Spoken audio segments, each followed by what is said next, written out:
சிந்தனைகள். நாம எதுக்கு போனோம்? மாப்பிள்ளை பெண்ணை வாழ்த்த போனோம், அந்த நீயத்தோட தான் உட்காரணும். வேற எதையும் நாம் மனதில் போட்டு குழப்பிக்கொண்டு மனதளவிலும் கூட சின்ன சின்ன தீய எண்ணங்களை நாம் கொண்டு வந்தால் அதை கூட நபிகள் பெருமானார் பாவம் என்று சொன்னார்கள். பாவத்திலே பெரிய பாவம் உள்ளத்தால் எண்ணுவது என்றாக கண்மணி நாயகம். வெளிப்படுத்துறதல்ல, உள்ளத்துல நினைக்கிறது. வெளியில சொன்னாதான பிரச்சனை, உள்ளுக்குள்ள என்ன வேணா திட்டலாமே, என்ன வேணாலும் நினைக்கலாமே, எப்படி வேணாலும் நினைச்சுக்கலாமே, யாருக்கு தெரிய போகுது? அதனாலதான் அல்லாஹ் குர்ஆன்ல ஆயத்தை இறக்குனா, உள்ளத்தால் எண்ணக்கூடிய பாவங்களில் ஆக பெரிய பாவம் எண்ணங்களில் உதிக்கக்கூடிய பாவம். இப்படி 1000 மடங்கு பாவத்தோடு வாழக்கூடிய நமக்கு ஒரு தீர்வு வேண்டும் என்று சொன்னால் ரசூல் ஸல்லல்லாஹு அலைஹி வஸல்லம் சொன்னதை போன்று ஆஷுராவுடைய நாளை நாம் கண்ணியப்படுத்த வேண்டும்.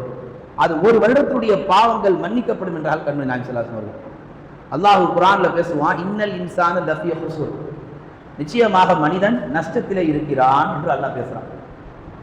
என்ன நஷ்டத்தில் இருக்கிறான் மனிதன் என்று ஆழமாக பார்க்கிற பொழுது ஃபுகஹாக்கள், விரிவுரையாளர்கள் சொல்லுவார்கள், மனிதன் 3 விதமான நஷ்டத்தில் இருக்கிறான். ஒன்று ஆலமே துனியா, இந்த உலகத்துல பெரிய நஷ்டத்துல வாழ்ந்துருக்கிறான்.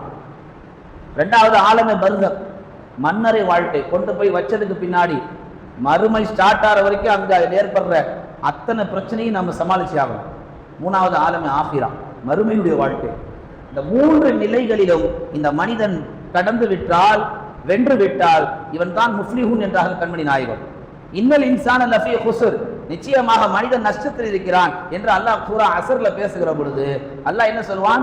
நல்ல அமல் செய்து ஒருவருக்கொருவர் ஹக்கை எடுத்து சொல்லி ஒருவருக்கொருவர் பொறுமையை மேற்கொண்டு யார் வாழ்கிறார்களோ இத்தகையவர்களை தவிர பாக்கி அத்தனை பேரும் நஷ்டத்தில் இருக்கிறாங்க. இதுல முதல் செய்தி நம்பிக்கை கொண்டு நல்ல அமல்.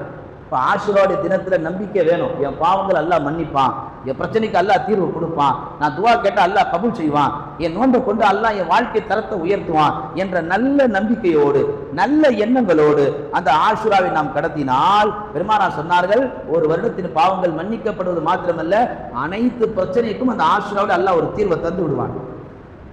ஸல்லல்லாஹு அலைஹி வஸல்லம் சொல்லுவார்கள், இந்த ஆஷுராவை மட்டும் அல்லாஹ் இப்படி உயர்த்தி பேசுவதற்கு என்ன காரணம் என்று பார்க்கிற பொழுது அந்த ஆஷுராவுடைய தினத்தில் தான் அல்லாஹ் கற்பனை செய்ய முடியாத, மனிதன் கூட கற்பனை செய்ய முடியாத ஒரு நிறைய அற்புத நிகழ்ச்சிகள் அல்லாஹ் அந்த நாளில் நிகழ்த்தியிருக்கிறான்.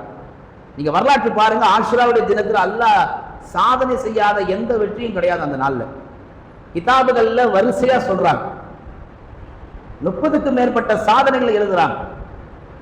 ஆதம் அலைஹிஸ்ஸலாமுடைய பாவம் மன்னிக்கப்பட்டது, இப்ராஹிம் அலைஹிஸ்ஸலாம் நெருப்பு குன்றத்தை தூக்கி போடப்பட்டது, யூனுஸ் நபி மீன் வைத்திருந்து வெளியாக்கப்பட்டது, அவங்களுடைய கூட்டத்தாருக்கு வேதனை நீக்கப்பட்டது, மூசா அலைஹிஸ்ஸலாம், ஹாரூன் அலைஹிஸ்ஸலாம் துஆக்கள் கபூலாக்கப்பட்டது, ஈசா அலைஹிஸ்ஸலாம் அவர்கள் வானத்தில் உயர்த்தப்பட்டது, இத்ரீஸ் அலைஹிஸ்ஸலாம் உயர்த்தப்பட்டது. இப்படி அடுக்கடுக்காக 30க்கும் மேற்பட்ட காரணங்களை ஆஷுராவுடைய நாளில் தான் அல்லாஹ் நிகழ்த்தி காட்டினான். அந்த நாளில் தான் அல்லாஹ் வெற்றி வாகை சூடினான். எனவே அந்த நாளில் அல்லாஹ் முக்கியத்துவம் தருவதற்கு ஒரே காரணம், மூசா நபிக்கு தந்த வெற்றியை வேதம் கொடுக்கப்பட்ட யூதர்கள் கொண்டாடுவதற்கு முனிவார்கள் என்றால், உண்மையிலேயே வேதம் கொடுக்கப்பட்டு அந்த வேதத்தின்படி வாழக்கூடிய முஸ்லிம் சமூகம் அந்த நாளை கண்டிப்பாக கண்ணியப்படுத்தப்பட வேண்டும். அந்த நாளில் ஏராளமான வெற்றி அல்லாஹ் நிகழ்த்தியின் காரணத்தினால் அந்த நாளை இந்த உம்மத்து தவற விட்டுவிட வேண்டாம் என்று அல்லாஹ்வுடைய ரசூல் சொல்லுகிறார்கள். ஆஷுரால ஒரு முக்கியமான நேரம் இருக்குன்னாங்க ரசூலுல்லாஹ். அந்த நேரத்தை இந்த உம்மத்து தவற விட்டுறக்கூடாது. நோன்பு வைத்தவர்கள் அல்லது நோன்பு வைக்க முடியாமல் உடல் சுகம் இல்லாமல் உடல் பலவீனப்பட்டு போனவர்கள் ஆஷுரால ஒரு நேரம் இருக்கு. அந்த நேரத்தை நாம கரெக்டா பயன்படுத்தி அந்த நேரத்தில் அல்லாஹ்ட்ட நம்ம துவா செஞ்சோம்னா எப்பேற்பட்ட துவாவாக இருந்தாலும் அல்லாஹ் அதை கபூல் செய்வான் என்றால் கண்மணி நாயகம் ஸல்லல்லாஹு அலைஹி வஸல்லம். ஆஷுராவுடைய தினத்துல அஸர் டு மக்ரிப் இந்த நாளில் நீங்க நோன்பு கண்டிப்பா வைக்கணும். நோன்பு வைக்க உடம்பு ஒத்துழைப்பு தரலனாலும் கூட அஸர் டு மக்ரிப் எங்க இருந்தாலும் தயவு செய்து, அது அலுவலகமோ அல்லது எந்த தொழில நீங்க இருந்தாலும் சரி, ஒரு மணி நேரம் அல்லாஹ்வுக்காண்டி ஒத்தி வச்சுட்டு அந்த 1 மணி நேரம் திக்ர்ல உட்கார்ந்து அந்த 1 மணி நேரம் உங்க வாழ்க்கையில என்ன பிரச்சனை இருக்கோ அது அத்தனையும் டீட்டெயிலா அல்லாஹ்ட்ட பட்டியல் போடுது.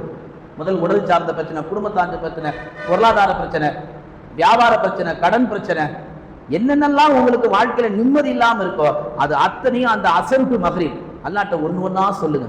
ஒண்ணா ரப்பே ரப்பே என்று ஒவ்வொன்றாக அல்லாஹ்வை ரப்பே ரப்பே என்று அழைத்து நீங்கள் சொல்லி அந்த சூரியன் அந்த நாள் ஆஷுராவுடைய 10 சூரியன் மறைவிற்குள் உங்கள் பிரச்சனைகள் ஒவ்வொன்றா சொல்லி இது எல்லாத்துக்கும் ஒரு தீர்வு கொடு என்று நீங்கள் கேட்டுவிட்டால் ரசூல் ஸல்லல்லாஹு அலைஹி வஸல்லம் சொன்னார்கள், அல்லாஹ் அந்த துஆவுக்கான மாற்றம் செய்வது கிடையாது. ஏன்னா அன்னைக்கு என்ன நடக்குதுன்னு கேட்டீங்கன்னா 80,000 70,000 திரைகள் முழுவதுமாக